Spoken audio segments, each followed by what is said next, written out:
Okay.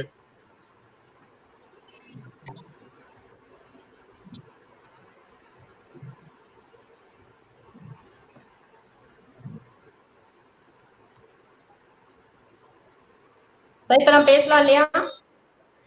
S. கதிரோனின் வெப்பம் தணிந்து மதிமுகம் மலரும் இம்மாலை வேளையிலே முதல் நாள் அமர்வு சிறப்பாக நிறைவுற்றதை போல் இன்றைய நாளும் சிறப்புற இயற்கை அன்னையை வேண்டி முதலில் துவங்குகிறேன். இன்றைய நிகழ்வில் இணைந்திருக்கும் அத்துணை பேராசிரியர் பெருமக்களுக்கும் ஆய்வு மாணவர்களுக்கும் எனது தோழமைகளுக்கும் என்னுடைய பணிவான வணக்கத்தை தெரிவித்துக் கொள்கின்றேன். ஸ்ரீ முத்துக்குமார சுவாமி கல்லூரி மற்றும் அன்னை வயலட் கலை மற்றும் அறிவியல் கல்லூரியின் ஐக்யூஎஸ்சி தமிழ்துறை இணைந்து நடத்தும் பன்னாட்டு ஆசிரியர் திறன் மேம்பாட்டு பயிற்சிக்கு சிறப்புரை ஆற்ற வருகை தந்திருக்கும் மேலாண்மை துறை திட்ட ஆலோசகர் மற்றும் பயிற்றுனர் திருமதி லாவண்யா அருள் அம்மா அவர்களை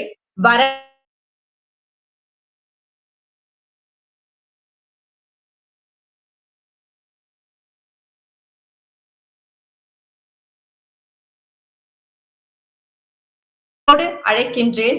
வாருங்கள் அம்மா, வரவேற்புரை தாருங்கள். அனைவருக்கும் வணக்கம். வரவேற்புரை வழங்க வாய்ப்பளித்த அனைவருக்கும் நன்றியை தெரிவித்துக் கொள்கின்றேன். உள்ளம் கவிழ்ந்திருப்பின் ஊக்கம் அளிப்பாய் செந்தமிழே, வெள்ளம் என அறிவை வெற்றி காண செய்வாய் செந்தமிழே, வள்ளுவனார் இளங்கோ கம்பன் கபிலர் பரணர் சாத்தனாரை அள்ளித்தன் செல்வங்களாய் கொண்டாய் செந்தமிழே, வீரத்திற்கு சேரன் விண்தொடும் புகழிற்கு சோழன் முத்தமிழை வளர்த்த பாண்டியன் என உயர்ந்த புகழை பறைசாற்றி மகிழ்ந்தாய் செந்தமிழே. செந்தமிழை உன்னை வணங்கி வரவேற்புரை வழங்க விளைகின்றேன். இணைய வழியில் 7 நாட்கள் ஆசிரியர் திறன் மேம்பாட்டு பயிற்சி மொழி கற்பித்தல் கல்வியல் நுட்பங்கள் எனும் தலைப்பில் நடைபெற்று கொண்டிருக்கின்றது. நேற்று முதல் நாள் நிகழ்வு இனிதே நிறைவுற்றது. இன்று 2ஆம் நாள் நிகழ்வு துவங்க இருக்கின்றது. வானை முட்டும் மலைமேல் வந்து தவழும் முகிலும் தேனை உண்ட வண்டும் தீந்தமிழ் இசைக்கும். விடிவெள்ளியாக வீட்டிற்கும் சிறப்பு விருந்தினர் திருமதி லாவண்யா அருள் அம்மா அவர்களை வரவேற்பதில் பெருமகிழ்ச்சி அடைகின்றேன்.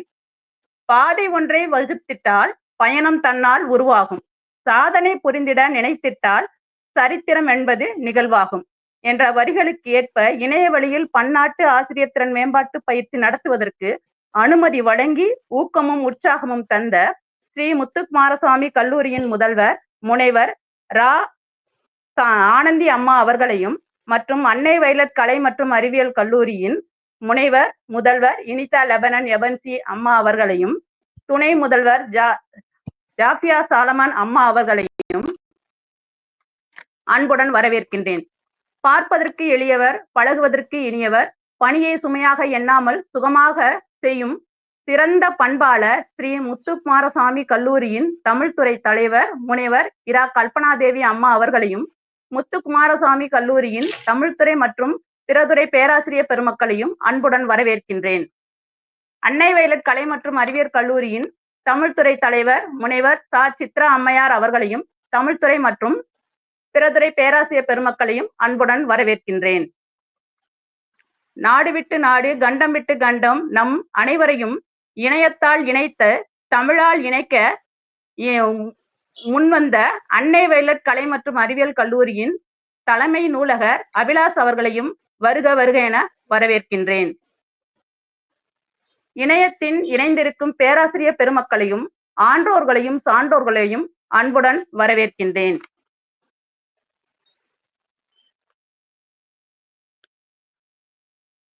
தேன் குடிக்க காத்திருக்கும் வண்டு போல, சூரிய ஒளிக்காய் காத்திருக்கும் விடியலை போல, மழைக்காய் காத்திருக்கும் வறண்ட நிலம் போல இந்நிகழ்விற்காய் காத்திருக்கின்றோம்.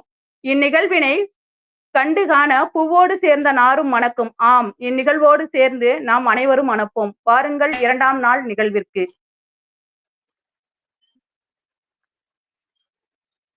இடையே நினைக்கிறேன். இனிதே வரவேற்புரை நல்கிய பேராசிரியர் திருமதி விமலானந்தி அம்மா அவர்களுக்கு மிக்க நன்றி. நிகழ்வு அறிமுக உரை நிகழ்த்த பேராசிரியர் தமிழ்துறை தலைவர் ஸ்ரீ முத்துக்குமார சுவாமி கல்லூரியின் தமிழ்துறை தலைவர் அவர்கள் கல்பனா அவர்களை அன்போடு அழைக்கிறேன். அனைவருக்கும் வணக்கம். வாழிய செந்தமிழ், வாழ்க நற்றமிழ், வாழிய பாரத மணித்திரு நாடு. என் தமிழ்த்தாயை வணங்கி என் அறிமுக உரையை துவங்குகின்றேன். பன்னாட்டு ஆசிரியர் திறன் மேம்பாட்டு பயிற்சி இணைய வழி கருத்தரங்கிற்கு தமிழ் மொழிக்கான புதுமையான கற்பித்தல் நுட்பங்கள் என்ற தலைப்பில் 2ஆம் நாள் நிகழ்வாக உரையாற்ற வந்திருக்கும் இவர் தற்போது நம் தமர் ஊரன் இலக்கிய ஆராய்ச்சி மையத்தின் நிறுவனர் மற்றும் சிங்கப்பூர் மேலாண்மை துறையில் திட்ட ஆலோசகராகவும் பயிற்றுனராகவும் பணியாற்றி வருகின்றார். திருமதி லாவண்யா அருள் அவர்கள் தகவல் தொழில்நுட்ப துறையில் சுமார் 20 ஆண்டுகளாக பணியாற்றி வருகின்றார். அதோடு மட்டுமல்லாமல் மலேசியாவின் பாம்பேக்கில் ஒரு புரோகிராமராக தன்னுடைய பணியை தொடங்கி ஹெவ்லெட் பேக்கர்ட் என்ற நிறுவனத்தில் சிங்கப்பூரில் திட்ட மேலாளராக வளர்ந்து தன் வளர்ச்சியை கண்டவர். பின்னர் மைக்ரோசாஃப்ட் என்ற நிறுவனத்தில் ஆலோசகராக சேர்ந்து இந்நாடு மட்டுமல்லாது ஆஸ்திரேலியா, மலேசியா மற்றும் ஆசிய ஐரோப்பிய நாடுகளில் திட்ட மேலாண்மை ஆலோசனை மற்றும் பயிற்சியும் வழங்கி வருகின்றார். யாதும் ஊரே யாவரும் கேளீர் என்ற புறநானூற்று வரிகளுக்கு ஏற்ப சிங்கப்பூர் மட்டுமல்லாது எல்லா ஊரும் என் ஊர்தான், எல்லா மக்களும் என் உறவினர்தான் என்ற பொருண்மையை நிரூபிக்கும் வகையில் Australia, Japan, Vietnam, Cambodia, Thailand, Myanmar, China, Indonesia, Malaysia, India, Finland, Dubai, Yemen, Poland மற்றும் ஜெர்மனி போன்ற நாடுகளின் திட்ட மேலாண்மை ஆலோசனை மற்றும் பயிற்சியும் வழங்கி வருகின்றார். இத்துணை பணிகளுக்கு இடையேயும் இவரின் தமிழ் பணியை பார்க்கும் பொழுது எப்படி உள்ளதென்றால், தமிழ் சைவம் இரண்டும் எனக்கு இரு கண்கள், அவ்விரண்டும் ஒளி குன்றாமல் இறுதி வரை காத்து பயன் கொள்வதே என் கடன் என்று ஆறுமுக நாவலரின் வாக்கிற்கு இணங்க அம்மையார் அவர்கள் தமிழ் மற்றும் சைவ பணிகளையும் இனிதே ஆற்றி வருகின்றார். 6ஆம் திருமுறை, 9ஆம் திருமுறை, சோனாசல மாலை, சிவபோக சாரம், 4 மணிமாலை, உண்மை விளக்கம், திருவருட்பயன், ஒழிவிலொடுக்கம் ஆகிய சமயத்தமிழ் நூல்களை இணையம் வழியாக எளிய முறையில் தமிழ் மற்றும் ஆங்கில மொழிகளில் உரையாற்றி உள்ளார் என்பது குறிப்பிடத்தக்கது. இன்னும் தொடர்ந்து பல நூல்களையும் உரையாற்றி கொண்டிருக்கின்றார். தித்திக்கும் தேன் தமிழ் திக்கெட்டும் பரவட்டும் என்ற வரிகளுக்கு ஏற்ப இவர் இணையம் வழியாக உலக நாடுகள் அனைத்திலேயும் தமிழ் மொழியையும் சைவ சமயத்தையும் பரப்பி வருகின்றார் என்று சொன்னால் அது மிகையாகாது. லாவண்யா அவர்கள் 1 வருட நிகழ்வாக 9ஆம் திருமுறையை ஆங்கிலம், இத்தாலிய மொழி, ரஷ்ய மொழி, ஸ்பானிஷ் மொழி உட்பட 12 மொழிகளில் இணைய வழியில் கொண்டு வந்து உலகெங்கும் தமிழ் மொழியின் பெருமையை பரவச் செய்திருக்கின்றார். திருவையாறு அவ்வை கோட்டம் மூலம் ஔவையார் விருதும், ஐயாரப்பர் மன்றத்தின் மூலம் திருநெறிய நங்கை விருதும், திருவண்ணாமலை திருமூலர் ஆசிரமத்தின் மூலம் திருவிசைப்பா வித்தகி விருதும் பெற்றுள்ளார். இந்த விருதிற்கு சொந்தக்காரரான லாவண்யா அம்மா அவர்களை சிறப்புரை ஆற்றுவதற்கு வரவேற்பதில் நாங்கள் மிகுந்த பெருமை அடைகின்றோம். வாருங்கள் அம்மா, உங்களது சிறப்புரையை ஆற்றுங்கள். நன்றி, வணக்கம்.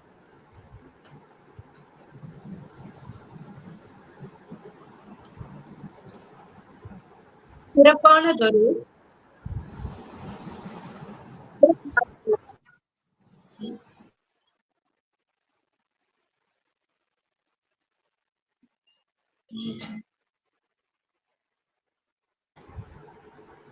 அம்மா என்னுடைய வாய்ஸ் கேக்குதா? ஆரம்பிச்சிடலாம் இல்லையா? ஆரம்பி. சிவாய நம. திருச்சிற்றம்பலம். அனைவருக்கும் வணக்கம். ஸ்ரீ முத்துக்குமார சுவாமி கல்லூரி மற்றும் அன்னை வயலட் கலை மற்றும் அறிவியல் கல்லூரி இணைந்து நடத்தும் பன்னாட்டு ஆசிரியர் திறம் மேம்பாட்டு பயிற்சியில் மொழி கற்பித்தலில் கல்வியியல் நுட்பங்கள் என்ற இந்த இணைய வழி நிகழ்வுக்கு இணையம் வழியாக இணைந்திருக்கும் அனைவருக்கும் முதற்கண் வணக்கங்களை கூறிக்கொண்டு எனது இந்த உரையினை நேரடியாக ஆரம்பிக்க முற்படுகின்றேன். இந்த நிகழ்வுக்கு நிறைய பேர் பின்புலமாக இருந்து இதற்கு ஆணிவேர் போல நின்று இதை சிறப்பாக நடத்தி கொண்டிருக்கின்றார்கள். அவர்கள் எல்லாருக்கும் இந்த நேரத்துல மனமாற நன்றிகளை உரித்தாக்கி கொண்டு இந்த உரையை நேரடியாகவே ஆரம்பிக்கின்றேன். அதாவது இது ஒரு உரையாக இல்லாம கிட்டத்தட்ட 20 வருட அனுபவம் எனக்கு பயிற்றுனராக இருக்கிறதுக்கு ஒரு வாய்ப்பு அமைஞ்சது. அந்த அனுபவத்தை இங்க பகிர்ந்துக்கிற விதமாக, அதாவது இப்ப எனக்கு என்னெல்லாம் வேலை செய்திருக்கு, எதெல்லாம் வேலை செய்யல அப்படிங்கிறத உங்ககிட்ட பகிர்ந்துக்கிறதுக்கான ஒரு ஒரு பதிவாதான் இதை நம்ம அமைக்கலாம் அப்படின்னு பாக்குறேன். முதல்ல பாத்தீங்கன்னா ஒரு பயிற்றுனராக ஆரம்பிக்கும் போது, ஏன்னா அறிமுக உரையே சொன்னாங்க, நான் முதல்ல ஐடில தான் இருந்தேன், ப்ரோக்ராமரா அப்படிதான் ஆரம்பிச்சது என்னுடைய வாழ்க்கை.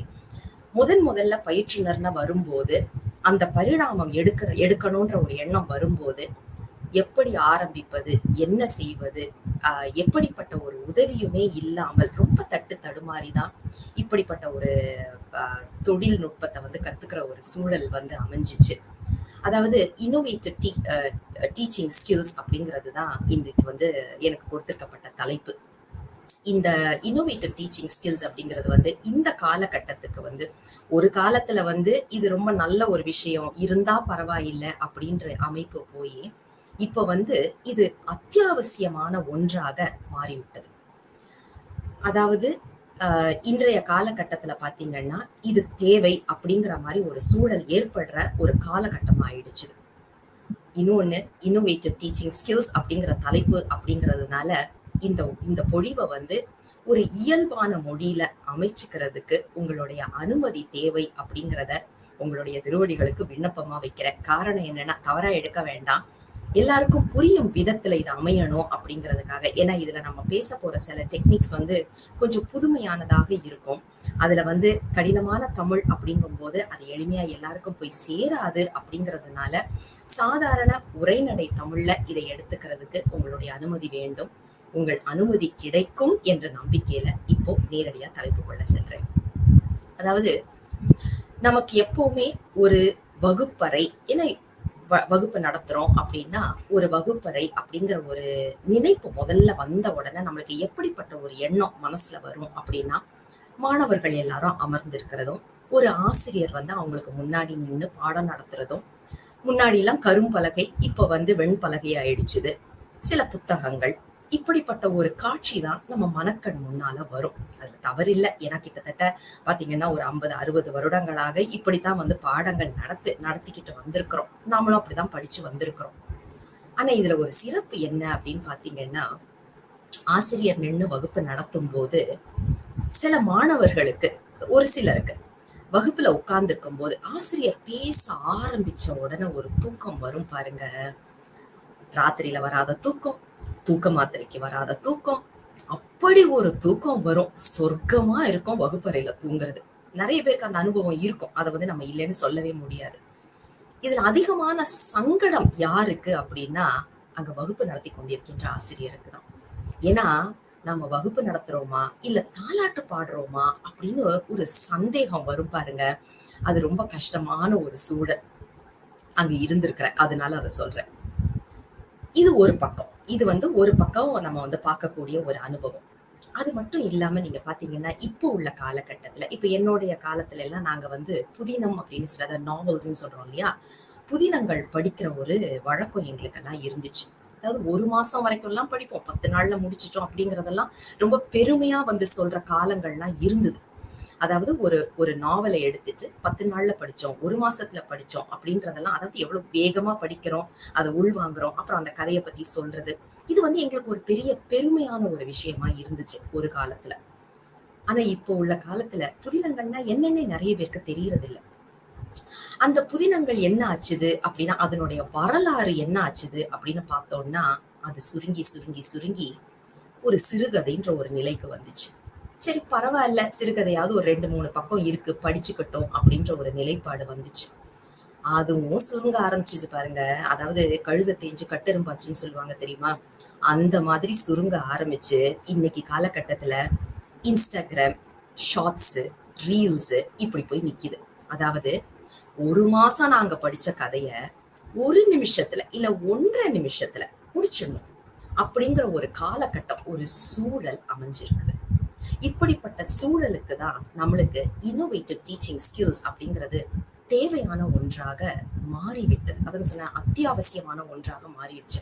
முன்னாடி எல்லாம் இது வந்து இருந்தா நல்லது, அதாவது லக்ஸரின்னு சொல்லுவோம் இல்லையா, இருந்தா நல்லது அப்படிங்கிற மாதிரி இல்லாம இப்போ உள்ள காலகட்டத்துல இது அத்தியாவசியம், இது தேவை அப்படிங்கிற ஒரு சூழலுக்கு நம்ம தள்ளப்பட்டுட்டோம்.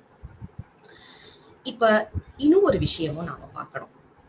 இப்போ உள்ள காலகட்டத்துல இருக்கிறவங்க, அதாவது ஒரு 11 பருவத்துல இருக்கக்கூடிய இளைஞர்களுக்கு அறிவுரையாக சொல்றதோ அல்லது நீ இப்படித்தான் செய்யணும் அப்படின்னு ஒரு கட்டளை, அதாவது ஒரு ஆசிரியரா இருந்தா நீ இப்படிதான் செய்யணும்னு ஒரு தோரணையில நம்ம சொல்லுவோம் இல்லையா, அது சொல்றதோ பிடிக்கிறது இல்லை. நம்ம வீட்டு பிள்ளைங்களையே நம்ம பார்க்கத்தானே செய்யறோம். மாணவர்கள்னு பார்க்கும்போது நம்ம வீட்டு பிள்ளைங்களையே நம்ம அதுல பாக்குறோம் இல்லையா, அவங்களுக்கு வந்து அது அவ்வளவா பிடிக்கிறது இல்லை. அப்ப இதுவும் ஒரு காரணம். நாம வந்து இன்னும் இதை எப்படி கொண்டு போனா எளிமையான முறையில அவர்களிடம் கொண்டு சேர்க்க முடியும் அப்படிங்கிறத நம்ம யோசிக்கணும். இதுல வந்து இன்னும் ஒரு விஷயம் இதுல வந்து நம்ம பார்க்க வேண்டியது, இது எப்படிப்பட்ட மாணவர்களுக்கு இது போகுது, அதாவது எந்த வயது உட்பட்டவர்கள், அதே மாதிரி எந்த மாதிரியான ஒரு இப்ப எனக்கெல்லாம் வந்து பாத்தீங்கன்னா எந்த கலாச்சாரத்தை சேர்ந்தவர்கள் அப்படிங்கிற, இப்போ நான் யூரோப்ல நடத்துற மாதிரி உள்ள பாடங்களை வந்து ஏசியால நடத்த முடியாது. அப்ப அதற்கான ஒரு அமைப்பையும் நான் கொண்டு வரணும். ஆனா நமக்கு வந்து இந்தியாவை பொறுத்த வரைக்கும் அந்த ஒரு குழப்பம் அவ்வளவா இல்லை, இருக்கு ஆனாலும் அவ்வளவா இல்லை. இதுல நான் சொன்னது மாதிரி என்னுடைய அனுபவங்கள், நான் வந்து இந்த 20 வருடமாக எங்கெல்லாம் அடி வாங்கி இருக்கிறனோ அதை எல்லாத்தையும் உங்களுக்கு வந்து இந்த இடத்துல வந்து ஒரு என்ன சொல்றது, ஒரு ஒரு பகிர்வாதான் இதை நம்ம பார்க்கிறேன். இன்னொன்னு, இந்த மொழி கற்பித்தலில் கல்வியியல் நுட்பங்கள், இதுதான் எனக்கு கொடுக்கப்பட்டிருக்கிற தலைப்பு. இந்த தலைப்பை பாத்தீங்கன்னா 7 விதமா நம்ம பிரிக்கலாம். அதாவது இதை வந்து ஒரு இடத்துல போய் படிக்கணும், இன்னோவேட்டிவ் ஸ்கில்ஸ், டீச்சிங் ஸ்கில்ஸ் அப்படிங்கறத வெளியில போய் படிக்கணும் அப்படின்னா இதை முதல்ல வந்து 7 தலைப்புகள்ல வந்து இதை பிரிப்பாங்க. ஏன்னா அதுலதான் வந்து கொண்டு வர முடியும் அப்படிங்கிறதுக்காக. இப்ப அதை ரொம்ப சுலபமான ஒரு விஷயத்துல சொல்லணும் அப்படின்னா விடுகதைகளா கொண்டு வருவாங்க. விடுகதைகள் அப்படின்னும் போது மாணவர்களுடைய அந்த அவங்களுடைய யோசிக்கும் திறன் வந்து அதிகப்படும். புதிர் போட்டிகளா கொண்டு வர முடியும். புதிர் போட்டிகளுங்கும் போது அது ஒரு சிறப்பு. ஏன்னா அதை வந்து கண்டுபிடிச்ச உடனே ஒரு சந்தோஷம் வரும் பாருங்க, அது எதையோ ஒண்ணு சாதிச்சிட்டோம் அப்படிங்கிற ஒரு மகிழ்ச்சி வந்து அந்த வயதுல நமக்கு வரக்கூடிய, அந்த வயதுன்னு இல்லை, இந்த வயதிலேயே வரக்கூடிய ஒரு விஷயம்தான். அல்லது தமிழ், அதாவது மொழி அப்படின்னு வரும்போது பாடல்கள் அல்லது கவிதைகள் எழுத வைக்கலாம். அது ஒரு ஏன்னா அது வந்து அவங்க படிச்சதையும் அதே நேரத்துல அவங்க எதை புரிந்து கொண்டார்களோ அதை அவர்கள் கற்பனை திறத்தின் மூலமாக வெளிப்படுத்தி கொண்டு வர்றது. அதே மாதிரி கற்பனை திறத்தை வெளியில கொண்டு வர மாதிரியான ப்ராஜெக்ட்ஸ், திட்டங்கள்னு சொல்றோம் இல்லையா, ப்ராஜெக்ட்ஸா கூட நம்ம கொண்டு வர முடியும். அப்படி இல்லையா விஷுவல் எய்ட்ஸ், அதாவது காட்சி உதவிகள்னு சொல்லக்கூடிய விஷுவல் எய்ட்ஸ் வச்சு அவங்க எதை படிக்க விருப்பப்படுகின்றார்களோ அதை வைத்து நாம செய்ய முடியும். அல்லது குழும செயல்பாடுகள், குரூப் ஆக்டிவிட்டிஸ் சொல்றோம் இல்லையா, ரொம்பவே என்னை பொறுத்த வரைக்கும் இது மிகவும் பயனளித்த ஒரு விஷயம் அப்படின்னு நான் சொல்லுவேன். இந்த ஒரு சின்ன சின்ன குழுமங்களா ஒரு 4-5 பேர் அப்படின்னு சொல்லிட்டு பிரிச்சுட்டு அவங்களுக்கு சில தலைப்புகளை கொடுத்துட்டு இதற்குள்ள அவங்க வந்து பேசணும், படிக்கணும், இல்ல ஏதாவது ஒரு கட்டுரை, இல்ல ஏதாவது ஒண்ணு ரொம்ப அழகா ஏதாவது செய்யணும் அப்படின்னு சொன்னா அவங்களுடைய கற்பனை திறன் நீங்க நம்ம பார்த்தோம் அப்படின்னா பிரமிப்பா இருக்கும். ஏன்னா நம்மளால அதை சொல்லி கொடுத்திருக்க முடியுமா அப்படிங்கறதை யோசிக்க முடியாத அளவில் இருக்கும். அதே மாதிரி வினாக்கள்னா நம்ம சொல்ற மாதிரி தேர்வு வினாக்கள் கிடையாது. அவங்களுடைய அந்த கற்பனை திறத்தை அதிகப்படுத்தக்கூடிய விதமா அமையக்கூடிய வினாக்களை நாம வந்து எழுப்பலாம்.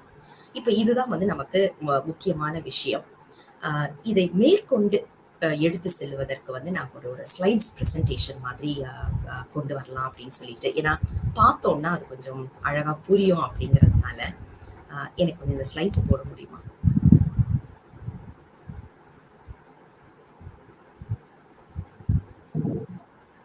தேங்க்யூ.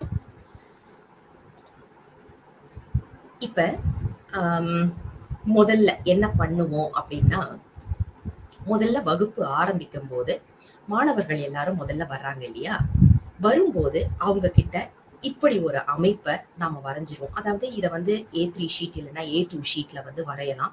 அப்படி இல்லைன்னா நம்மளுடைய ஸ்கிரீன் இருக்கு இல்லையா, அந்த ஸ்கிரீன்லயே வந்து நம்ம, அதாவது நம்மளுடைய இது மாதிரி இருக்கும் தெரியுமா, நம்மளுடைய கரும்பலகை, அதுல கூட நாம வந்து இதை கொண்டு வர முடியும்.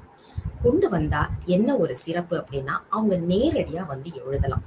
அல்லது பேப்பர் மாதிரி காகிதமாக நாம எடுத்தோம், A3 ஷீட் இல்ல A4 ஷீட்னு எடுத்தோம் அப்படின்னா, அவங்க வந்து இதுல வந்து இந்த போஸ்டிட்ஸ்ன்னு சொல்றோம் இல்லையா, அதை வச்சு கூட அவங்க விளையாடுற மாதிரி கொண்டு வர முடியும். இதுல வந்து முதல்ல பாத்தீங்கன்னா 3 சர்க்கிள். ஆனா முதல்ல ஆரம்பிக்கிறது எப்படி ஆரம்பிப்போம்னா, அந்த உள்ள போட்டிருக்கிறோம் இல்லையா, அந்த வட்டத்தை மட்டும் ஆரம்பிப்போம். அதாவது அவங்க ஏன் இந்த கல்விக்குள்ள வந்திருக்காங்க. இது வந்து என்னோட ப்ரொஃபஷனலுக்கும் நான் பயன்படுத்துறேன், என்னுடைய தமிழ் மாணவர்களுக்கும் நான் இதை பயன்படுத்துறேன். அதனால இதை நான் 2 விதமாவுமே இதை நான் பயன்படுத்தி பயனடைஞ்சிருக்கேன்னு வைங்களேன். ஏன் தமிழ் படிக்க வேண்டும் அப்படிங்கிற ஒரு கேள்வியை முதல்ல எழுப்புவோம். இதுக்கு அவங்க பதில் சொல்லணும்.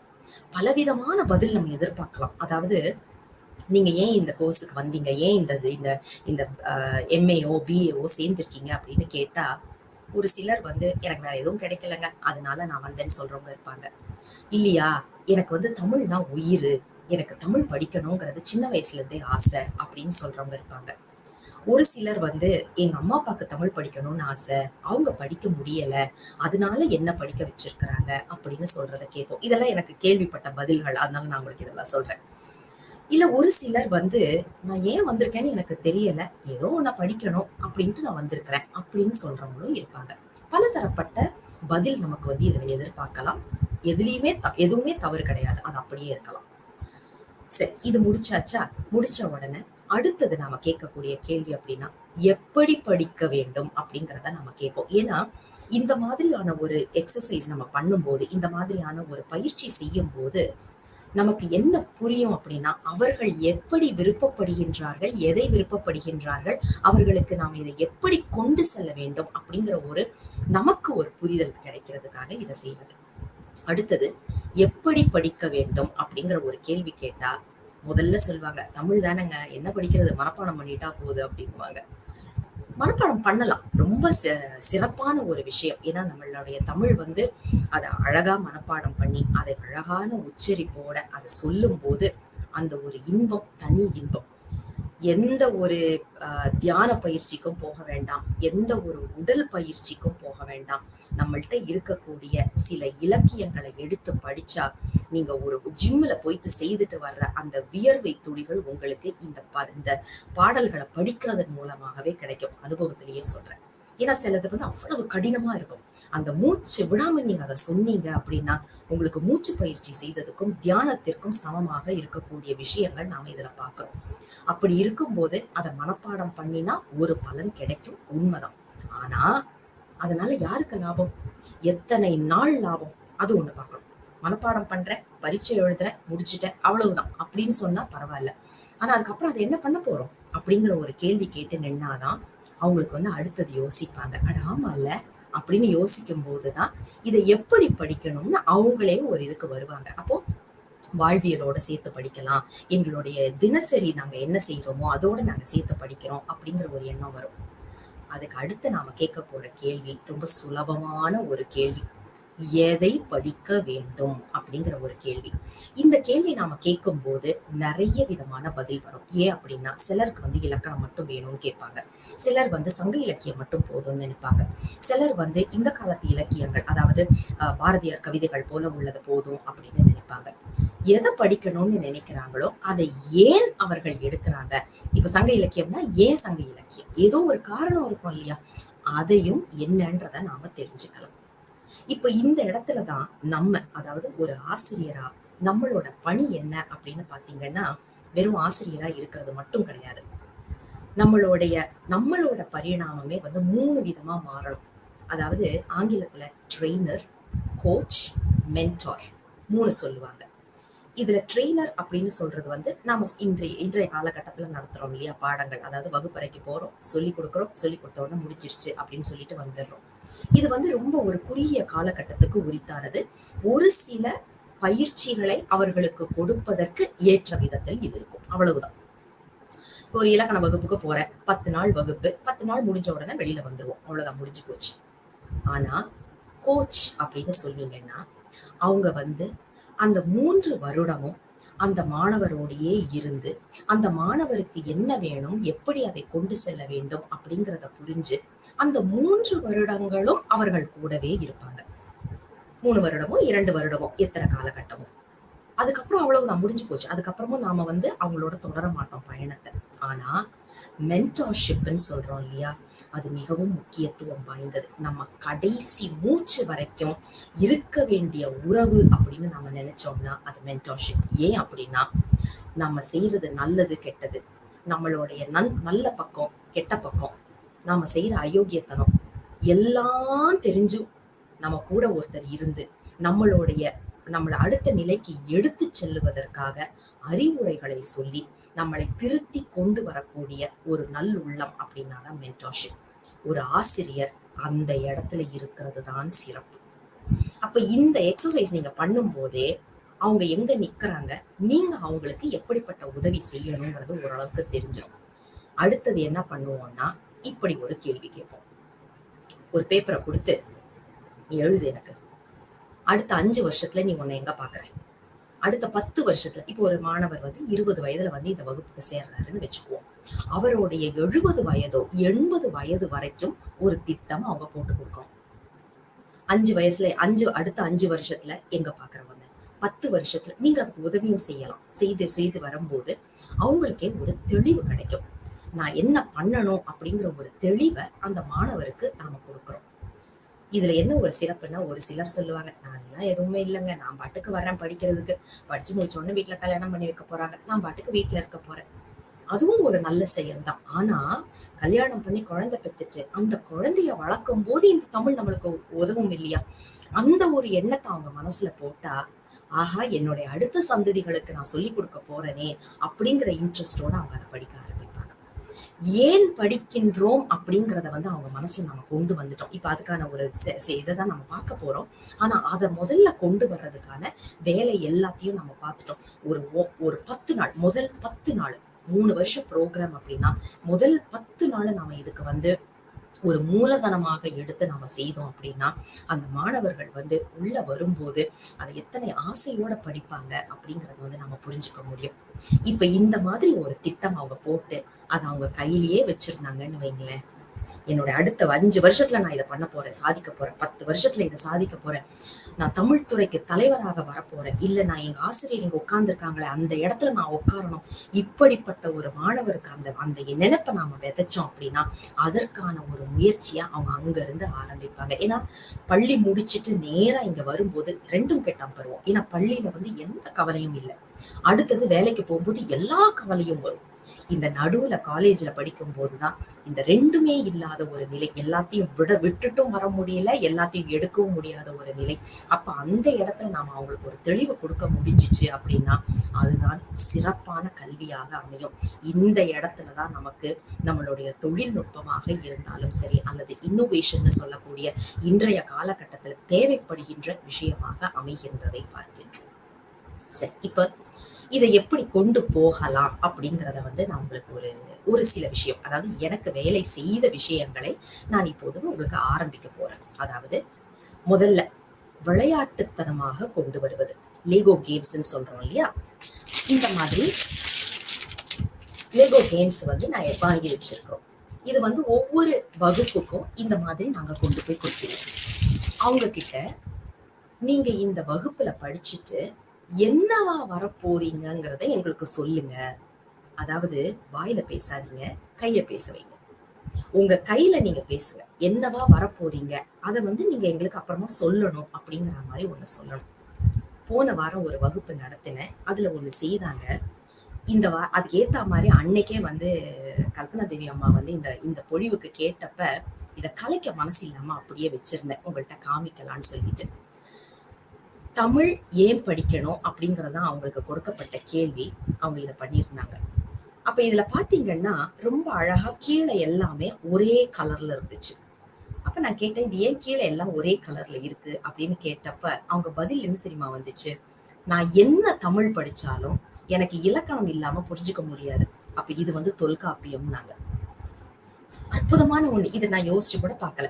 ஆனா அவங்க சொன்னது, இது வந்து எங்களுக்கு தொல்காப்பியம் மிஸ், இதை வச்சுட்டு தான் நாங்க மத்ததெல்லாம் ஏத்த போறோம் அப்படின்னு. சரி, அப்ப மத்ததெல்லாம் ஏன் கலர் கலரா இருக்கு அப்படின்னா, அது வந்து சங்க இலக்கியத்துல இருந்து ஒப்பிலக்கிய இலக்கியத்துல இருந்து இக்கால இலக்கியத்துல இருந்து எல்லாமே இதுல வருது இல்லையா, அதனால நாங்க வந்து இது எல்லாத்தையுமே, இதுல பக்தி இலக்கியமும் வரும், எல்லாமே இதுல வந்துரும், அப்ப எங்களுக்கு வந்து இது வேற வேற நிறத்துல இருக்கு அப்படின்னு சொன்னாங்க.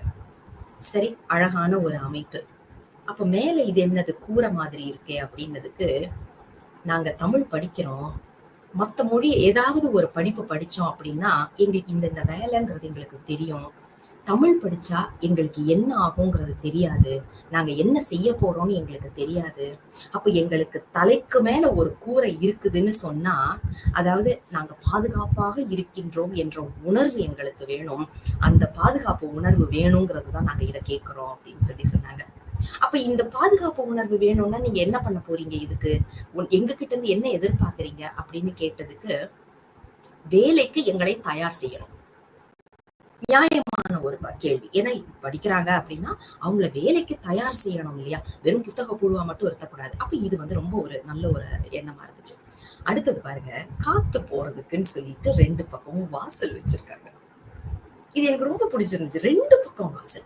ஏன்பா 2 பக்கம் வாசல் அப்படின்றதுக்கு அவங்க சொன்ன பதில் என்னன்னா, காற்றோட்டமா இருக்கணும். வெறும் சங்க இலக்கியத்தை கொடுத்துட்டோ அல்லது வெறும் இலக்கணத்தை கொடுத்துட்டோ 24 மணி நேரமும் எங்களை அதுலயே உட்கார சொல்லக்கூடாது, போர் அடிக்கும் இல்ல எங்களுக்கும். அதனால எங்களுக்கு இந்த மாதிரியே வச்சிடாதீங்க அப்படிங்கிற ஒரு அமைப்புல எங்களுக்கு இதை செய்து காமிச்சாங்க. ஒரே ஒரு மாடல் இதை செய்துட்டு இதுல அவங்க சொன்ன விஷயம், ஏன் அவங்க தமிழ் படிக்கணும், எப்படி படிக்கணும், எல்லாத்தையும் இந்த ஒரு மாடல்ல கொண்டு வந்துட்டாங்க. இது யார் சொல்லி கொடுத்தா? யாருமே சொல்லி கொடுக்கல. வெறும்னா இந்த பில்டிங் பிளாக்ஸ் இப்ப நீங்க பாத்தீங்க இல்லையா, அதை கொடுத்துட்டு நீங்க உங்க கைய பேச விடுங்க, வாயில பேசாதீங்க, கைய பேச விடுங்கன்னு சொன்னப்ப எத்தனை அற்புதமா செய்திருக்கிறாங்க தெரியுமா. இந்த மாதிரி அவங்க கிட்ட இருந்தே நம்ம கொண்டு வரும்போது எப்படிப்பட்ட எதிர்பார்ப்புகள் அவர்களுக்கு இருக்கு அப்படிங்கிறது நமக்கு ஓரளவுக்கு புரிஞ்சுக்க முடியும். அதற்கேற்ற மாதிரி நம்மளுடைய கல்வி முறையையும் நாம வந்து மாத்திக்க முடியும். இது ஒண்ணு. அடுத்தது பாத்தீங்கன்னா, இது வந்து இப்போ நாம வந்து ஒரு 100 நாள் ப்ராஜெக்ட் ஆட்டு விநாயகர் அகவல் நடத்திட்டு வரோம். அதுல வந்து பாத்தீங்கன்னா விநாயகர், அதாவது விநாயகர் இலக்கியங்கள் அப்படிங்கறதுல நடத்திட்டு வரோம், மூத்த பிள்ளையார் இலக்கியங்கள்னு சொல்லிட்டு. அப்ப அந்த விநாயகர் அகவல், அதாவது விநாயகர் அகவலை மட்டும் என்ன பண்ணினோம், ஒரு 8 வாரங்கள் எடுத்து அது ஒரு வகுப்பு மாதிரி நம்ம நடத்தினோம். 8 வாரம் அது முடிஞ்ச உடனே 9வது வாரம் இதை செய்தோம். அதாவது விநாயகர் அகவல்னா அது பக்தி இலக்கியம், அதுல போய் பக்தியை தேடுறது வந்து அது முழுக்க பக்தி தானே, அதுல போய் பக்தியை நம்ம தேட வேண்டிய அவசியம் கிடையாது, ஏன்னா அதுதான் அதுல இருக்கு. அப்ப அந்த அகவலை வந்து வேற எப்படி எல்லாம் பார்க்கலாம், வேற எந்தெந்த கோணத்துல பார்க்கலாம் அப்படின்னு ஒரு கேள்வி நாம எழுப்புறோம். அதாவது இந்த மாதிரி ஒரு மரம் மாதிரி வரைஞ்சிட்டு போஸ்டிட்ஸ் வந்து இலை மாதிரியான போஸ்டிட்ஸ் கிடைக்கும் இல்லையா, அந்த மாதிரி வாங்கிக்கிட்டோம். அப்ப இதுல வந்து என்ன பண்ணினோம், சரி இதுல வரக்கூடிய சிறப்பு சொற்றொடர்கள் அல்லது சொல்லாடல், மிக அழகான சொல், இதை வந்து நாம தினசரி பயன்படுத்துறது கிடையாது, ஆனா அந்த தமிழுக்கே உரித்தான அழகான சொற்கள் அப்படிங்கிற மாதிரி உங்க மனசுல எது பட்டுச்சோ, ஏன்னா ஒவ்வொருத்தர் மனசுலயும் ஒண்ணு படும் இல்லையா, அதை வந்து அவங்க அந்த போஸ்ட்ல எழுதி ஒட்டணும். அது இலக்கணம் சார்ந்து இருந்ததுன்னா ஒரு பிரான்ச்சுக்கு போகும். அதாவது ஒரு மரம் எடுத்தாச்சுன்னா பல கிளைகள் இருக்கும் இல்லையா, அந்தந்த கிளைகள்ல அதை ஒட்டணும். அப்ப அதுல வர இலக்கண குறிப்புகள், ஏன்னா விநாயகர் அகவலை பக்தியா பாக்குறது ஒரு விதம், அது ஏன் இலக்கணமா பார்க்க கூடாது, நாம படிக்கிற இலக்கணத்தை ஏன் இதுல பொருத்தி பார்க்க கூடாது அப்படிங்கிற ஒரு கேள்வி. அடுத்தது நயம். விநாயகர் அகவல்ங்கிறது யோக சாஸ்திரம், அப்ப யோகம் அதுல எங்கெல்லாம் வருது, இந்த மாதிரி நாங்க பிரிச்சு பார்க்கும்போது, உதாரணத்துக்கு சொல்றோம், நான் இதை தனியா செய்தேன் அப்படின்னா ஒரு 10 எண்ணங்கள் எனக்கு வந்திருக்கும். 10 பேரா செய்யும் போது, ஒவ்வொருத்தரும் 10 கொடுக்கும் போது 100, யோசிச்சு பாருங்க, 100 விதமாக இந்த பாடலை நாம பார்க்க முடிஞ்சிச்சு. வெறும் 72 வரிதாங்க. ஆனா ஒவ்வொருத்தருடைய கோணமும் வித்தியாசப்படும் போது அதை நாம பாக்குற கண்ணோட்டமே, இதுல மத்தவங்க படிக்கிறாங்களோ இல்லையோ நாம நிறைய படிச்சுக்குவோம். அந்த மாதிரியான ஒரு அமைப்பு தான் இந்த இது நான் என்னோட ப்ரொஃபஷனலுக்கும் நான் பயன்படுத்துறது, என்னோட ப்ராஜெக்ட் மேனேஜ்மெண்ட் ட்ரைனிங்ஸுக்கும் நான் இதை பயன்படுத்துறது தான். அப்ப அவங்களுக்கு அதுல புதுசா என்னென்ன ஐடியா இருக்கு, புதுசா என்னென்ன மாதிரியான ஒரு எண்ணங்கள் வருதோ அது எல்லாமே இதுல போட்டுட்டு அதுக்கேத்த மாதிரி நாங்க இதை திருப்பி எடுத்து பார்க்கும்போது புதிய கோணத்துல புதுவிதமான எண்ணங்கள் நமக்கு ரொம்ப அழகாக தெரியும். அதுதான் இங்க பாத்தீங்கன்னா இந்த மரம் மாதிரி நாம கொடுத்திருக்கிறது. இந்த மரமா பண்ணும்போது அவங்களுக்கே ஒரு ஆசை வரும். அந்த இலையா எடுத்து ஒட்டும் போது யாரு நிறைய இலை ஒட்டி இருக்கிறோம், எப்படி இதை பச்சை பசுமையா கொண்டு வர முடியும், இப்படிங்கிற மாதிரியான ஒரு எண்ணத்துல ரொம்ப அழகா அவங்களுடைய 24 மணி நேரமும் இந்த எண்ணத்திலேயே அவர்களை இருக்க வைக்கிறதுக்கான ஒரு முயற்சியாக இது அமையும். அது உங்களுக்கு பாத்தீங்கன்னா ஒரு அமைப்பு. இதே மாதிரி அடுத்தது நாங்க பண்றது என்னன்னு பாத்தீங்கன்னா, இதுவும் அடிக்கடி நாங்க பண்ற ஒரு விஷயம். அதாவது ஒரு செய்யுள்னு எடுத்துக்குவோமே, ஏதோ ஒரு பாடல் எடுத்துக்குவோம். அந்த பாடல்ல பாத்தீங்கன்னா ஒரே வார்த்தை, ஆனா ஒரே பொருள், ஆனா பல வார்த்தைகளை வச்சு அவங்க சொல்லியிருப்பாங்க. உதாரணத்துக்கு பாத்தீங்கன்னா நந்தியை வெறும் நந்தின்னு சொல்லாம விடை, ஏறு, எருது, காளை, இந்த மாதிரி பல சொற்றொடர்கள் அதை பயன்படுத்தியிருக்காங்க. பாம்பு, அரவம், நாகம், இந்த மாதிரி. அந்த இடத்துல ஏன் அந்த சொல்ல போட்டாங்க, பாம்புன்னு ஏன் போட்டாங்க, ஏன் அரவம்னு போடக்கூடாது, இப்படி யோசிக்க ஆரம்பிக்க வைக்கணும். இதை ஒரு சின்ன சின்ன ப்ராஜெக்டா நீங்க கொடுக்க ஆரம்பிச்சீங்கன்னு வைங்களேன், இதனால என்ன லாபம் கிடைக்கும் அப்படின்னா 2 விஷயம். அவங்க இலக்கணமா இதை பார்க்க ஆரம்பிப்பாங்க. இல்ல இது சீர் அதுல உட்காரல அப்படின்னுவாங்க. சரி, சீர் உட்காரலையா, என்ன பிறழுதாங்க, அந்த இடத்துல என்ன தட்டுதுன்னு எனக்கு சொல்லு, தலை தட்டுதா, என்ன தட்டுதுன்னு சொல்லி எனக்கு அப்படின்னு சொல்லி வரும்போது இலக்கணத்தை உள்வாங்கி படிப்பாங்க. அது மட்டும் இல்லாம இந்த பல சொற்களுடைய உள் அர்த்தமும் அவங்களுக்கு நல்ல விளங்கும். ஒரு உதாரணத்துக்கு நந்தி, காளைன்னு போடாம ஏன் சில இடத்துல விடைன்னு போடுறாங்க அப்படின்னு இதெல்லாம் பக்தி இலக்கியங்கள்ல வர்றதுதான். விடைன்னு ஏன் போடுறாங்க அப்படின்னு ஒரு கேள்வி நின்னுச்சுன்னா, சில இடங்கள்ல என்ன வரும், விடைங்கிறது காளை, அதை சொல்லிக்கலாம். இல்லைன்னா இந்த பிறவி எடுக்கிறல்ல, இந்த பிறவி அப்படிங்கிற இந்த ஒரு வினாவுக்கான விடையாக அமைந்திருக்கின்றது அப்படிங்கிற பொருள்ல பாத்தீங்கன்னு வைங்களேன், அந்த பாட்டையே நீங்க அப்படியே வேற மாதிரி புரிஞ்சுக்க முடியும். அடடான்னு இருக்கும், இதை புரிஞ்சுக்காம இவ்வளவு நாள் இருந்துட்டோமே அப்படின்னு இருக்கும். அதாவது அந்த மொழி மேல உள்ள காதலை அதிகப்படுத்துற ஒரு விஷயமாக நாம இதை பார்க்கணும். சின்ன சின்ன விஷயம் தான், நீங்க இதை பாத்தீங்கன்னா ரொம்ப சின்ன விஷயம். ஆனா இது பல விதத்துல அவங்களே யோசிக்கும் போது, இதுல நீங்க யோசிக்க வேண்டியது ஒண்ணுமே கிடையாது. இந்த யோசிக்கக்கூடிய விஷயத்த மட்டும் அவங்க கிட்ட கொடுத்துட்டீங்கன்னா மாணவர்கள் யோசிச்சு வரும்போது பிரமிப்பா இருக்கும். நம்மளுக்கு ஒண்ணும் இல்லைங்க, ஒரு 5 வருஷம் இதை செய்யலாம். இதுவும் நான் முதல்ல காமிச்சேன் இல்லையா, இந்த மரம் அமைப்போம், இதையும் அதையும் ஒரு 5 வருஷம் தொடர்ந்து செய்யுங்க. செய்துட்டு இதை எல்லாத்தையும் சேர்த்து வச்சுட்டீங்கன்னு வைங்களேன், அடுத்து வரக்கூடிய மாணவர்கள் ஆரம்ப நிலையில இருந்து ஏற வேண்டிய அவசியம் கிடையாது. நீங்க ஏற்கனவே அவங்களுக்கு படி அமைச்சு கொடுத்துட்டீங்க. இப்ப நான்லாம் ஆரம்பிக்கும் போது அடிப்படையில இருந்து ஆரம்பிச்சேன். ஏன்னா தமிழுக்கான ஒரு அறிமுகமே இல்லாத ஒரு வாழ்க்கை தான் எனக்கு ஆரம்பத்துல இருந்து சாமி கொடுத்தது. அது என்னுடைய வினைப்பயன்னு தான் நான் சொல்லுவேன். தமிழே இல்லாத ஒரு நிலைப்பாடுல இருந்து இன்னைக்கு தமிழ் கத்துக்கணுங்கிற ஒரு ஆசையோட, தமிழ் மேல உள்ள காதல் காரணமாக இன்னைக்கு இந்த அளவுக்கு உங்க முன்னாடி இந்த தமிழ் பேச வச்சிருக்கிறாரு சாமி அப்படின்னா அது என்னோட சொந்த முயற்சி. அதாவது அடித்தளத்துல இருந்து வந்தது. இப்ப எனக்கு இந்த அடித்தளத்தை ஏற்கனவே யாராவது போட்டு வச்சுட்டாங்கன்னு வைங்க, நான் ஏறும்போதே 2வது படியில ஏறுவேனா? நீங்க 2 படி போட்டு கொடுத்துட்டீங்கன்னு வைங்க, ஏறும்போதே நான் 3வது படி ஏறுவேனா? இப்போ ஒரு கல்லூரியா நீங்க இதை செய்யும் போது என்ன ஆகும்னா, அந்த உங்கள்கிட்ட வர்ற மாணவர்களுக்கு அப்படியே அடுத்து எல்லாமே லட்டு மாதிரி கையில கொண்டு கொடுத்துடுறோம். நம்ம எவ்வளவு பெரிய ஒரு விஷயமாக இருக்கும் அப்படிங்கிறத நாம யோசிக்கணும். இன்னொன்னு பாத்தீங்கன்னா இது ஒவ்வொரு நூல் முடிச்சதுக்கு அப்புறமும் நாங்க பண்ற விஷயம். இது 9ஆம் திருமுறை அந்த ஒருவரோட நிகழ்வு நாங்க பண்ணினோம். அதை பண்ணி முடிச்சதுல இருந்து இதை தொடர்ந்து பண்ணிக்கிட்டு வரோம். இது ரொம்ப உபயோகமான ஒரு விஷயம். அதாவது இந்த நூல் ஒண்ணு எடுத்துக்கோ, இப்ப விநாயகர் அகவலை எடுத்துக்கோமே, அதை ஒரு கப்பலா கற்பனை பண்ணிக்குவோம். இப்ப இந்த கப்பலை நான் உள்வாங்கணும்னா அதை என்ன பண்ணணும்? காற்று வேகமா வீசும், நங்கூரங்கள் இருக்கக்கூடாது. அதுதானே, ஒரு கப்பல் வேகமா போகணும்னா என்ன பண்ணணும்? காற்று இருக்கணும், நங்கூரம் இருக்கக்கூடாது.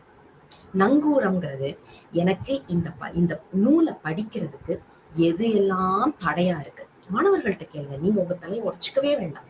அவங்கள போட சொல்லுங்க, எப்பா உனக்கு இந்த நூல் புரியலையா, எங்கெல்லாம் நீ தகராறு அடிக்குதுன்னு சொல்லி எனக்கு இதை போட்டு வை அப்படின்னு சொல்லிட்டீங்கன்னா அவங்க சொல்றதை வச்சே நாம அடுத்தது என்ன பண்ணலாம்னு ஒரு முடிவுக்கு வர முடியும். அப்போ அந்த நங்கூரங்கள் அப்படின்னு கொண்டு வரும்போது எது எல்லாம் அவர்களை புரிந்து கொள்ள முடியாமல் தவிக்க வைக்கின்றதோ அது எல்லாமே அங்க கொண்டு. அடுத்தது அவர்களை எளிமையாக புரிந்து கொள்ள வைக்கக்கூடிய விஷயங்கள். ஏன்னா அவங்களுக்கு என்ன பண்ணா புரியுங்கிறத அவங்க தானே சொல்ல முடியும். ஏன்னா ஒரு சிலருக்கு பார்த்து விஷுவலா இருப்பாங்க, இந்த மாதிரி படங்கள்லாம் பார்க்கும்போது டக்குனு மனசுல ஏறிடும். ஒரு சிலருக்கு இது சரிப்பட்டு வராது, கேட்கணும். என்னோட ஒரு நண்பர் ஒருத்தர் இருந்தாரு, இங்க இருந்து எங்கேயாவது வெளியில போகணும் அப்படின்னா மேப்பை பார்த்துட்டு சத்தமா வாசிப்பாரு. ஏன் அப்படின்னா அவர் வாசிச்சு அவர் காதல் வழியாவே கேட்டாதான் அவர் அது மனசுல நிக்கும், பார்த்தாலாம் நிக்காது. அப்ப அந்த மாதிரி உள்ள மக்களும் இருக்கிறாங்க. ஒரு சிலர் கையால செய்யணும். நான் சொன்னேன்ல முதல்ல, வகுப்பறையில உட்கார்ந்தோன்னு ஜம்முன்னு தூக்கம் வருதுன்னு. அவங்க படிக்கிறதுக்கான மக்கள் கிடையாது. ஆனா அவர்களை வேலைக்குன்னு சொன்னீங்கன்னா அப்படித்தான் அவங்க ஒவ்வொரு பிரச்சனையான ஒரு விஷயத்த அவங்கள்ட்ட கொடுங்களேன், இப்படிங்கிறதுக்குள்ளால உங்களுக்கு முடிச்சு கொடுத்துருவாங்க. ஏன்னா அவங்க மூளை அந்த மாதிரி வேலை செய்யறது. அவங்கள்ட்ட புத்தகத்தை கொடுத்து படிக்க சொல்ல முடியாது. அப்ப அவங்களுக்கு என்ன வேணும், எப்படி இதை சொன்னா அவங்க புரிஞ்சுக்குவாங்கங்கிறத அவங்க மூலமாவே கேட்டோம் அப்படின்னா இந்த காற்று அப்படிங்கிறத நாம எடுத்துக்க முடியும். அடுத்தது, போன தடவை இதெல்லாம் நல்லா இருந்தது, என்ன ஆனாலும் இதை மாத்திராதீங்கன்னு சில விஷயங்கள் இருக்கும் இல்லையா. அதுதான் நீங்க பாத்தீங்கன்னா அந்த துணி, கப்பல்ல இருக்கக்கூடிய துணி, அதுதான் உங்களுக்கு மாலுமிகளை கரெக்டான ஒரு திசையில கொண்டு போற ஒரு விஷயம். சரியான திசையில கொண்டு போறதுக்கான அந்த காற்று, அந்த துணி தான் நம்மளுக்கு முக்கியம். அப்ப எது எல்லாம் உங்களுக்கு இந்த நூலை படிக்க விடாமல், மனதில் ஏற விடாமல் தடுக்கிறதோ அது நங்கூரங்களாக வரும். இந்த கப்பலை வேகமாக நகர்த்துவதற்கு எது எல்லாம் வேண்டும் என்று நினைக்கின்றீர்களோ, இந்த பாடலை நான் உள்வாங்கிறதுக்கு எனக்கு என்ன மாதிரி பண்ணினா உள்வாங்க முடியும்னு நினைக்கிறனோ, ஒவ்வொரு மாணவரும் நினைக்கிறாரோ அதை அந்த காற்றாகவும், இதெல்லாம் நல்லா இருந்தது, இப்போதைக்கு அது அப்படியே இருக்கட்டும், அதை மாற்றி விடாதீர்கள் அப்படிங்கறத துணியாகவும் நாம மாணவர்கள் கிட்ட இருந்தே கேட்க ஆரம்பிச்சோம்னா 2 விதமான பயன். ஒண்ணு, நாங்க சொன்னதும் எடுபடுது அப்படிங்கிற ஒரு எண்ணம் அவர்களுக்கு வரும்போது அவர்கள் இன்னும் ஆர்வத்தோடு படிப்பார்கள். 2வது, நாம உட்காந்து நம்ம மண்டையை உடைச்சுக்கவே வேண்டாம். அவங்களுக்கு என்ன வேணுங்கிறத அவங்களே சொல்றாங்க, அதை அவங்களுக்கு செய்து கொடுத்தா போதும். இப்படி செய்யலாமோ அப்படிங்கிறத நம்ம யோசிக்கவே வேண்டாம், அவங்க கிட்ட இருந்தே வாங்கி அவங்களுக்கு கொடுக்கணும். அப்ப 2 பேருக்குமே இது லாபமான ஒரு விஷயமாக அமையும். இதுவும் நாங்க அடிக்கடி பண்றது. சொல்ல போனா என்னுடைய எல்லா வகுப்புலயும் இதுவும், அந்த மரமும் எல்லா வகுப்புலயும் இருக்கும். எந்த ஒரு வகுப்பையும் இல்லாம ஒரு வகுப்பே என்னோடது கிடையாது. ஏன்னா அத்தனை பலன் நான் இதை பார்த்துட்டேன். எல்லா நாட்டு மக்களுக்கும் இது ஒத்து வந்த ஒரு விஷயமாகவும் நான் சொல்ல வேண்டும். அடுத்தது, மேஜை தலைப்பு எனக்கு ரொம்ப பிடிச்சமான ஒரு விஷயம். ஏன்னா நான் முதல்ல இந்த வீடு கட்டும் போது சொன்னேன் தெரியுமா, அந்த மேல உள்ள கூரை மக்கள் கேட்கறது என்னது, எங்களை தொழிலுக்கு, நாங்க வேலைக்கு செல்லுவதற்கு எங்களை தயார் செய்யுங்கள். ஒரு ஆசிரியராகவோ, ஒரு சொற்பொழிவாளராகவோ, ஒரு பேச்சாளராகவோ வருவதற்கு இன்னைக்கு எது பெரிய தடையா இருக்குன்னு நீங்க யோசிச்சு பாத்தீங்கன்னா, மேடையில ஏறி நின்று பேசுறது. எத்தனை பேரால பேச முடியும் இல்லையா? மேடையில ஏறி நின்ன உடனேதான் வயிற்றுக்குள்ள அப்படியே பட்டாம்பூச்சி பறக்கும், தொண்டை வறண்டு போகும், இருமல் வரும், தும்மல் வரும், தலை சுத்தும், எல்லாம் நடக்கும். அவ்வளவு நேரம் ஒண்ணுமே இருக்காது, தண்ணி தாகமே எடுக்காது. மேடையில ஏறின அடுத்த நொடி பொழுது தொண்டையெல்லாம் வறண்டு போன மாதிரி இருக்கும். ஆனா அந்த வயத்துல ஒரு பட்டாம்பூச்சி பறக்கும் பாருங்க, அந்த உணர்வே தனி உணர்வு. அப்ப இத எப்படி அடக்கணும் அப்படின்னு நம்ம மாணவர்களுக்கு சொல்லி கொடுக்கணும்ல. இதை சொல்லி கொடுக்க முடியுமானா முடியாது. அவர்களை அந்த இடத்துல போடணும். அவர்களை அதாவது செய்ய செய்ய செய்ய செந்தமிழும் நாப்பழக்கம், அந்த ழாவே இப்ப நிறைய பேருக்கு வர்றதில்லை. ஏன் அப்படின்னா தமிழ் பேசுறதையே நம்ம விட்டுட்டோம். ஆங்கிலத்துலதான் டைப் பண்றோம். நம்ம மெசேஜ் போடும்போதே நீங்க பாருங்களேன், எப்படி இருக்கின்றாய் அப்படிங்கிறத தமிழ்ல போட வேண்டியதை ஆங்கிலத்துல டைப் பண்ணிட்டு இருக்கோம். அப்படி இருக்கும்போது செந்தமிழும் நாப்பழக்கம். அப்ப நீங்க பேசணும் பேசணும் பேசணும் அப்படின்னா பேசத்தான் அந்த பயம் அடங்கும். அப்ப இது ரொம்ப அழகான ஒண்ணு.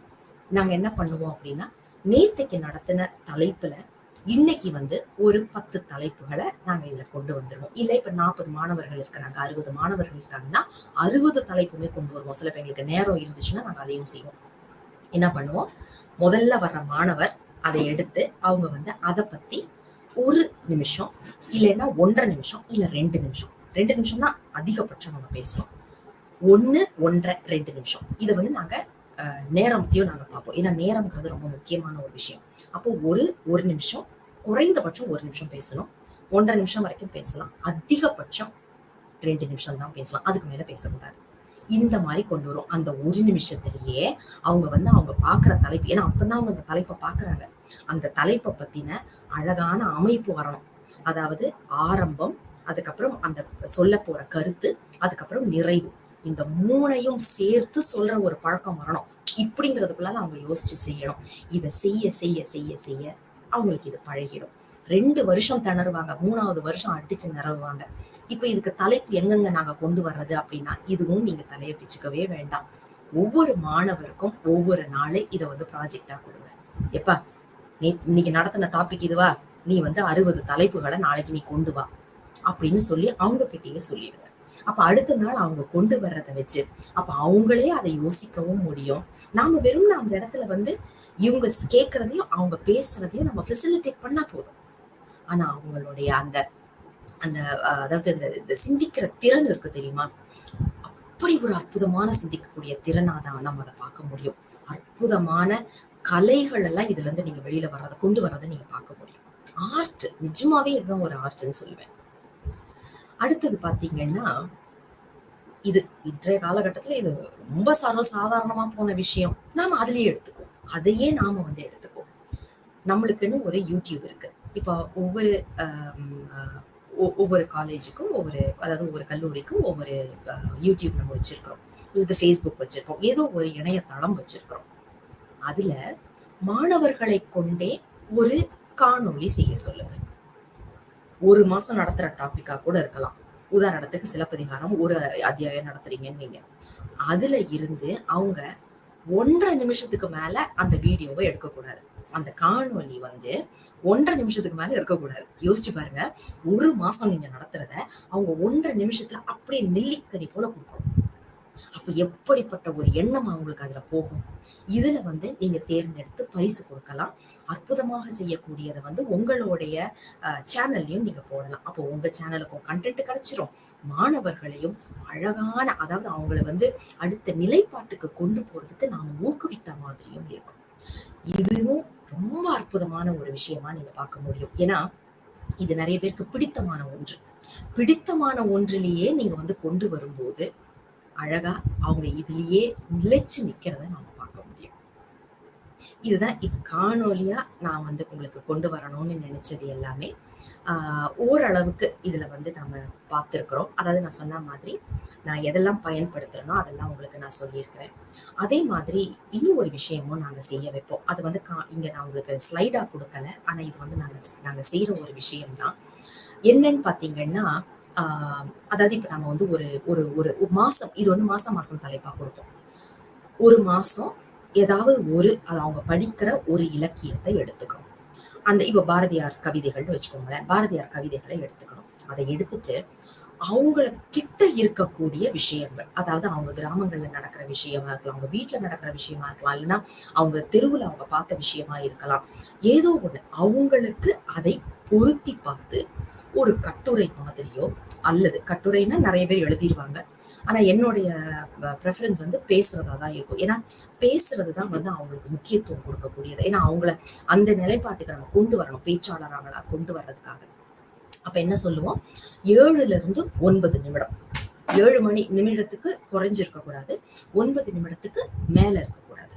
7ல இருந்து 9 நிமிடத்துக்குள்ளால ஒரு பேச்சை நீங்க அமைச்சுக்கோங்க.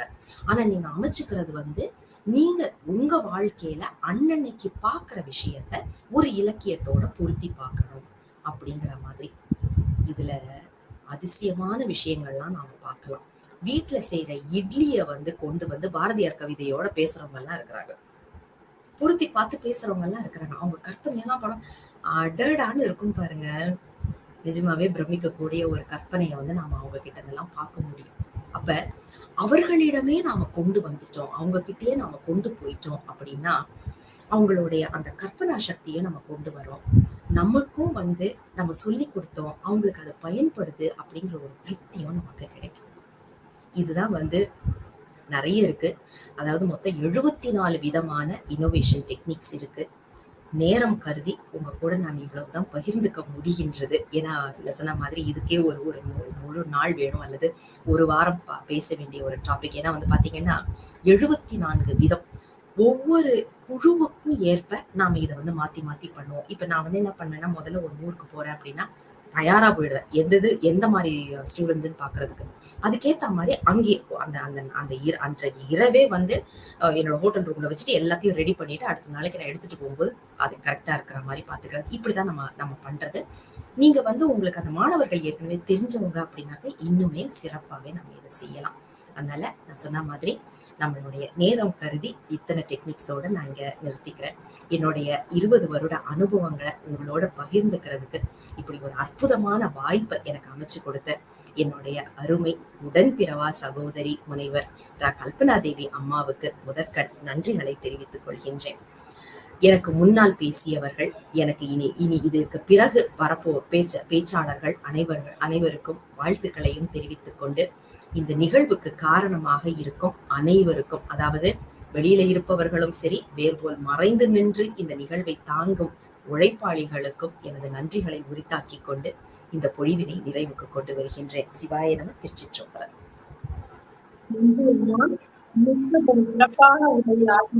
மாணவர்களை ஆசிரியர்கள் எவ்வாறு பயிற்றுவிக்க வேண்டும் என்பதனை சிறப்பானதொரு எடுத்துக்காட்டுகளோடு கூறியதற்கு மிக்க நன்றி. இது கேள்விக்கான நேரம். கேள்விகள் கேட்பவர்கள் கேட்கலாம். அம்மாவிடம் என்ன கேள்விகள் கேட்க வேண்டுமோ கேட்கலாம். ஆனால் 1-2 கேள்விகள் மட்டுமே கேட்டால் நல்லது. நேரத்தின் குறைவு காரணமாக 2-3 கேள்விகள் கேட்டால் மட்டும் போதுமானது.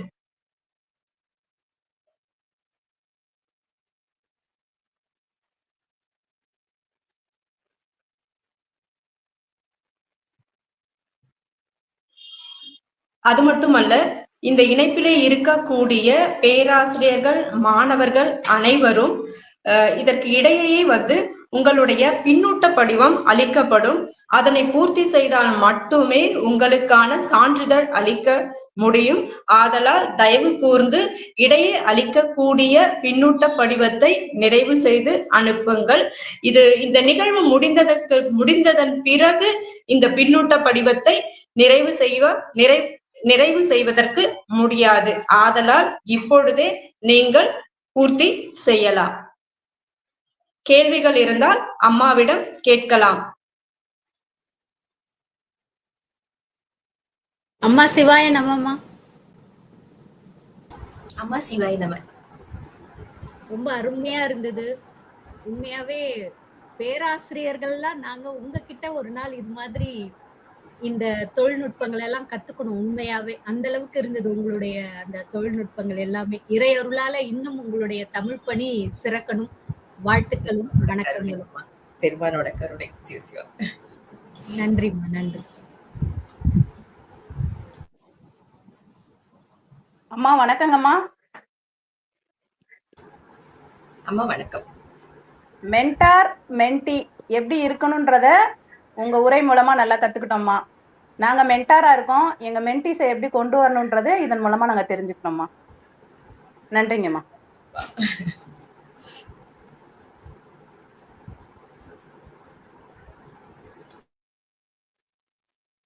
கேள்விகள் இருக்கிறதா? யாரையும் கேட்க விரும்புகிறீர்களா? அடுத்து நன்றியுரை ஆற்ற வருகிறார் ஆசிரியர் ஜே. தெரேசா மேரி, உதவி பேராசிரியர், முத்துக்குமார சுவாமி கல்லூரி, தமிழ் பேராசிரியர் ஜே. தெரேசா மேரியை அன்போடு அழைக்கின்றேன் நன்றியுரையாற்ற. அனைவருக்கும் வணக்கம். நானிலம் போற்றும் நல்லோருக்கு நன்றி சொல்வது நம் கடமை. அந்த வகையில் இன்றைய விழா சிறக்க உறுதுணையாக இருந்த அனைவருக்கும் நன்றி கூறுவதில் மிகுந்த மகிழ்ச்சி அடைகிறேன். இந்நிகழ்வில் பங்கு பெற்ற அனைவரையும் தனது இனியதொரு வரவேற்புரையால் வரவேற்ற அன்னை வயலை கலை மற்றும் அறிவியல் கல்லூரியின் தமிழ்துறை பேராசிரியர் திருமதி நீ பி விமலானந்தி அம்மா அவர்களுக்கு நன்றி. நமது சிறப்பு விருந்தினரை சிறப்பாக அறிமுகம் செய்த ஸ்ரீ முத்துக்குமார சுவாமி கல்லூரியின் தமிழ்துறை தலைவர் முனைவர் ரா கல்பனாதேவி அம்மா அவர்களுக்கும் நன்றி. தமிழ் மொழிக்கான புதுமையான கற்பித்தல் நுட்பங்கள் என்னும் பொருண்மையில் இன்றைய காலகட்டத்தில் நிலவும் கல்வி மற்றும் கற்பித்தல் பற்றிய பல்வேறு செய்திகளையும் சிந்தனைகளையும் தனது அழகிய குரல் மொழியால் நமக்கு சிறப்புரையாக எடுத்துரைத்த மேலாண்மை துறை திட்ட ஆலோசகர் மற்றும் பயிற்றுனர் ஆகிய நம் சிறப்பு விருந்தினர் திருமதி லாவண்யா அருள் அம்மா அவர்களுக்கு நன்றி. இந்நிகழ்ச்சியை தனது அழகான தொகுப்புரையால் கொண்டு சென்ற அன்னை வயலட் கலை மற்றும் அறிவியல் கல்லூரியின் பேராசிரியர் திருமதி தா தேவி அம்மா அவர்களுக்கு நன்றி. இந்த நிகழ்ச்சி இனிதே நடைபெற அல்லும் பகலும் அயராது பாடுபட்ட நிகழ்ச்சி ஒருங்கிணைப்பாளர்களுக்கு என் மனமார்ந்த நன்றிகளை உரித்தாக்குகின்றேன். நாவில் உதிர்க்கும் சொல் நன்றி எனில் மனம் திறந்த மகிழ்வுடன் சொல் என்ற வரிகளுக்கு இணங்க இந்நிகழ்ச்சியில் பங்கு பெற்ற அனைவருக்கும் நன்றி, அனைத்திற்கும் நன்றி என கூறி நல்லதொரு வாய்ப்பளித்தமைக்கு நன்றி கூறி விடைபெறுகிறேன். நன்றி. சிறப்பானதொரு நன்றியுரையை வழங்கிய தெரேசா மேரி அவர்களுக்கு அம்மா அவர்களுக்கு மிக்க நன்றி அம்மா. இந்நிகழ்ச்சியை சிறப்புற நடத்த உதவிய அனைத்து பேராசிரியர்களுக்கும், நிகழ்ச்சியினை நடத்த உதவிய அனைத்து துறை தலைவர்களுக்கும் மிக்க நன்றி. இந்நன்றியை தெரிவித்துக் கொள்கிறேன். நன்றி.